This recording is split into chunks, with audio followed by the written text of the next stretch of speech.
Let's go beyond the headlines tonight. Let's go deeper on UFO reports. Joining me to discuss this is a noted astrophysicist and professor of science at Harvard University, Avi Loeb. Also the author of the best-selling book, Extraterrestrial, The First Sign of Intelligent Life Beyond Earth.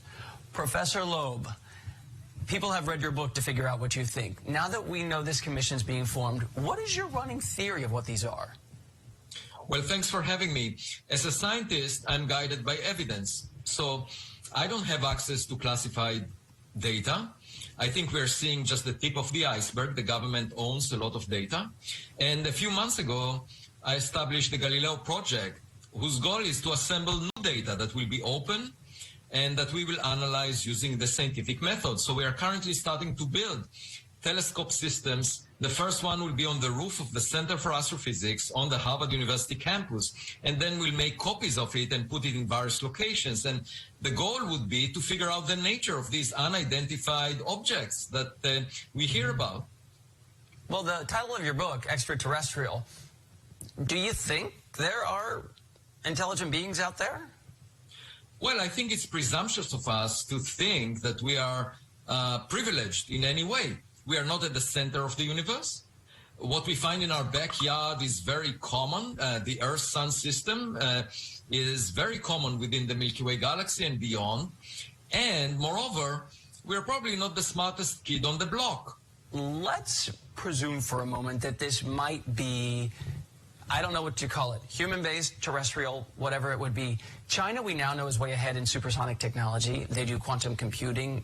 They're really good at some stuff. Is it a big leap to think maybe they've mastered aircraft that seem to defy the laws of tech and nature as we know them? Well, there are two ways to address it. One is intelligence, to figure out what other nations are doing, and I would argue that we probably know quite well. But the second is to monitor these objects and get more data on them and analyze it in the scientific way.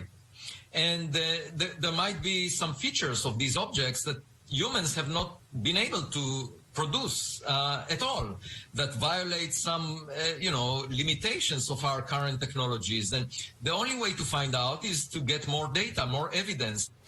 You're a scientist. As you look around the field, I mean, we all know scientists have pretty well figured out how the world began millions and millions of years away. What is so hard about identifying an aircraft a couple hundred yards away from a camera? Oh, it's just that we are not examining this subject scientifically, and the subject was ridiculed in the past. There was stigma attached to it. That was already mentioned in the report from the Director of National Intelligence to Congress on the 25th of June. And when you are not seeking evidence, then you don't find it. That's pretty simple. And what the Galileo project aims to do is to break this mold and try and figure out what is going on out there, because I think it's the duty of scientists to help the government in identifying the nature of these unidentified aerial phenomena. This commission obviously has the world's eyes. I know that you have your own project, hard-charging Galileo project, and going to keep writing on this. I am fascinated to see what you and others find. Professor Avi Loeb, thank you.